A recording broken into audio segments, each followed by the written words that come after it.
Le sujet, c'est comment se différencier de la concurrence et comment susciter la préférence des clients. C'est une question qu'on se pose tous, consciemment ou inconsciemment.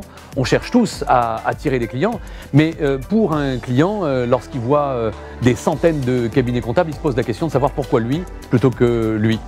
Et dans cette conférence, je donne un certain nombre de clés pour faire la différence, pour distancer la concurrence, pour susciter la préférence et donc faire en sorte de développer votre business. Donc si vous voulez attirer à vous plus de clients, vous passez 1h30 avec moi et vous aurez vraiment des clés à la fin de cette intervention. Qu'est-ce que j'exclus de mon offre de service demain pour récupérer de la ressource, de l'énergie? Qu'est-ce que j'atténue? Qu'est-ce que je renforce? Qu'est-ce que je développe? Et qu'est-ce que je crée de nouveau en essayant d'aller le chercher sur un autre univers que l'univers de mon marché? Voilà des clés pour arriver à créer de l'innovation valeur, pour arriver à se repositionner, à mettre en défaut la concurrence, à faire perdre toute pertinence à la concurrence. C'est ce que vous allez découvrir dans cet atelier que nous avons partagé ensemble avec les membres. L'atelier du jour nous a permis de voir quels étaient les moments clés sur une année, sur l'ensemble de l'année d'un cabinet, lors desquels on pouvait stimuler au maximum l'implication, l'engagement des collaborateurs.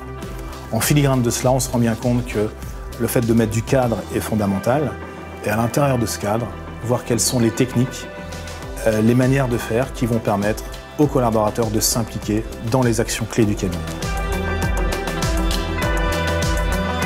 Atelier comme vous-même. Un atelier intéressant à regarder pour 3 raisons. La première, si vous souhaitez connaître tous les outils pour réaliser vous-même la communication de votre cabinet. La deuxième, c'est si vous voulez comprendre le métier d'un responsable communication et les tâches que va avoir à faire ce responsable. Et donc la troisième, si demain vous souhaitez recruter le bon responsable communication pour votre cabinet. Dans cette journée Connect, on a eu le plaisir de se reposer la question sur l'IA. Ça fait 20 ans qu'on parle d'OCR et on mélange un peu d'ailleurs la limite de l'OCR et le début de l'IA.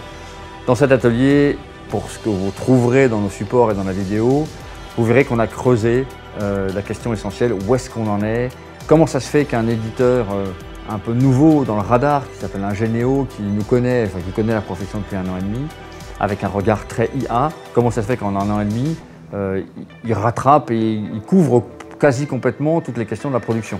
Premier sujet, c'est ça qu'on a évoqué avec eux, Sylvain, le directeur technique, et Damien, celui qui met en place dans le cabinet.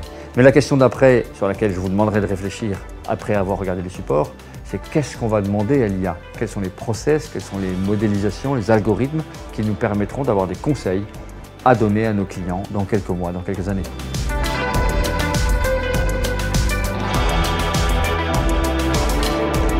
Et sinon, t'aimes le ping-pong aquatique? Aussi. Ah ouais, c'est vrai. Ouais. Et l'IA, en fait, avant d'être IA, il faudrait qu'on soit intelligent, non? Je crois pas? Avant d'être artificiel. Ça pourrait... Bon.